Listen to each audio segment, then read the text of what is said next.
but I keep these dog tags as a reminder that no one will ever take my voice again. A United States Marine for 15 years, Staff Sergeant Maria Jewell's service was cut short. I'm 100% service connected for post-traumatic stress due to military sexual trauma. A single mom and college student trying to rebuild her life, Maria raves about the psychologists who've treated her at the Minneapolis VA, but says the same agency she trusted with her care put her and her teenage daughter on the brink of homelessness. Here's my bedroom set. Desperately selling their furniture online and even her daughter's clothes. She was selling her dress. The family car loaded with other belongings, destined for a consignment shop. All this just to put food on the table.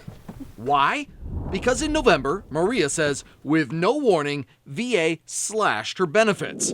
Her VA records clearly show her PTSD disability rating went from 100% to 0, and benefits for knee injuries were also reduced. That meant her $3,500 a month check dropped to just $600. You lost $2,900 a month? Yes, just like that.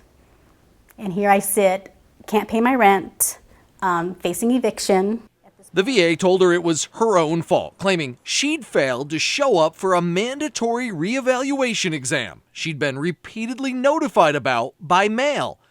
But there's a problem.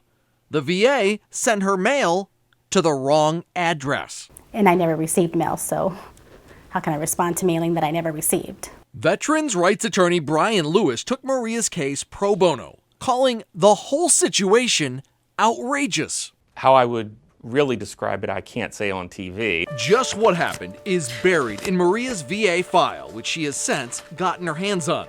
Here's the timeline. On April 6, 2018, VA requested a medical review of Maria's PTSD. That internal record correctly listed Maria's address in Lakeville. But on May 21st, when VA mailed Maria this letter, labeled important about scheduling the examination and warning if she didn't do it, they would stop or reduce payments, it was sent to Vergas, Minnesota, a place Maria hadn't lived in 5 years. Fast forward a year, and on August 20th, 2019, VA again sent mail to that wrong address in Vergas.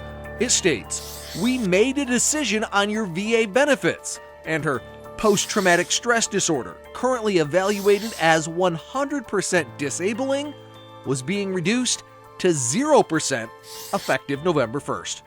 100 to 0. Like, how does that make sense? Maria had no clue what had happened until November, when the money wasn't in her bank. Unable to pay rent, eviction proceedings were filed in court. Maria says her PTSD symptoms flared. Driving, vomiting in the car because I'm panicked and I'm stressed. The VA has a long history of problems handling mail, even sending out this press release last year noting they detected inconsistencies with how veterans' permanent mailing addresses are being updated and stored. And sometimes there's evidence like this, that the VA doesn't send letters at all. Carol Evans' investigation of improper ER bill denials led VA Inspector General Michael Missel's office to discover years worth of mail piling up in processing centers around the country. The VA just ignored the mail. And now, attorney Brian Lewis says the VA ignored the fact they had Maria's correct address all along. Her address was always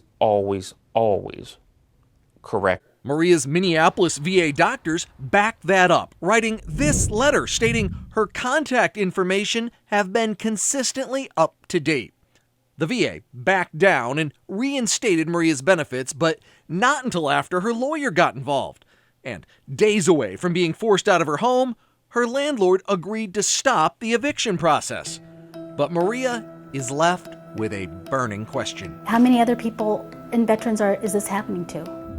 Despite the VA's own documents that you just saw, Susan Carter, VA's Director of Media Relations, sent us an email stating it's false to say Maria's PTSD rating was dropped to 0. It's false to say VA had her correct Lakeville address in their system, and she claims they took appropriate steps to notify Maria of changes to her benefits, Maria's lawyer said of that VA statement, "It's the sort of thing that will help my flowers grow." For The Reveal, I'm AJ Legault.